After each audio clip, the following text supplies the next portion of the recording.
مساء الخير عليكم يا شباب، ومساء الخير عليكم يا صبايا. اهلا بيكم، معاكم كابتن سما من قناة يوميات مطلقة. وحشتوني جدا جدا.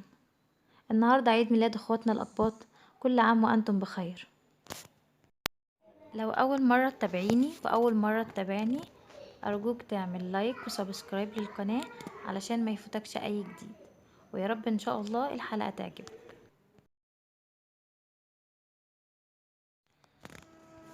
زي ما انتوا شايفين انا معايا هنا 5 حبات من الفراولة متوسطة الحجم، مش كبيرة قوي ومش صغيرة قوي، حوالي 50 جرام او 40 جرام.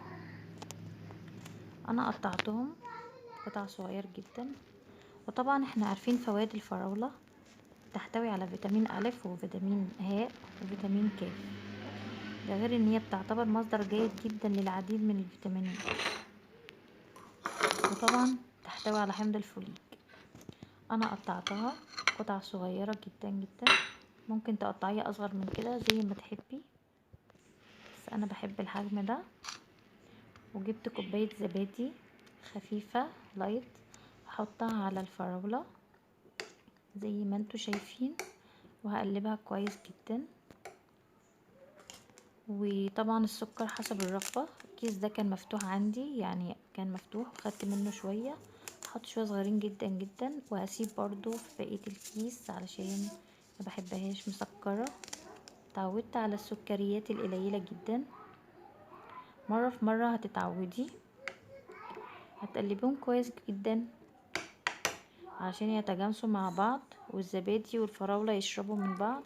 حطيت حوالي ربع معلقة من الشوفان المحمص. انا عملت قدامكم قبل كده طريقة الشوفان ازاي تحمصيه في الميكرويف. طبعا انا هحطه دلوقتي في الكاس او في الطبق او في الكوباية زي ما انت تحبي.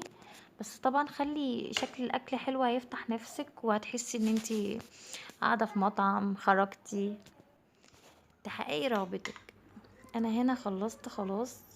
حطيت في اجناب الكوبايه كده قطع من الفراوله شرايح، ودي برضو بقيه الفراوله اللي كنت مقطعاها صغيره جدا حطيتها فوقها. طبعا الزبادي الخالي من الدسم فوائده معروفه جدا.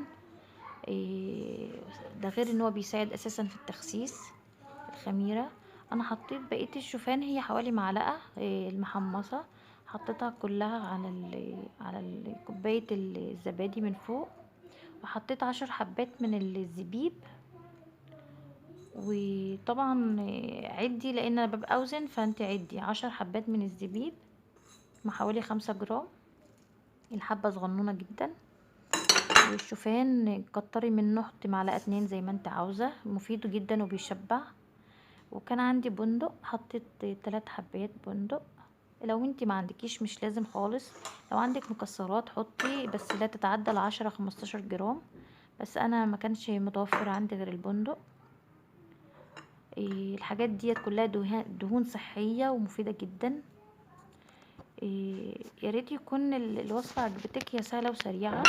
ودي هدية مني لاخواتنا الاقباط، حاجة كده صحية وهيلسي. اتمنى ان شاء الله ان هي تعجبك، جربيها وقولي لي رأيك. ودي من ضمن ودي من ضمن السناكس اللي انا باكله، بس انا بعتبرها وجبة زي وجبة عشاء طبعا. انا اتعشيت بيها وقعدت ساعتين وبعدين نمت. جربيها وقولي لي رأيك، ويا رب ان شاء الله تعجبك. اشوفك على خير ان شاء الله في فيديو اخر. مع السلامة.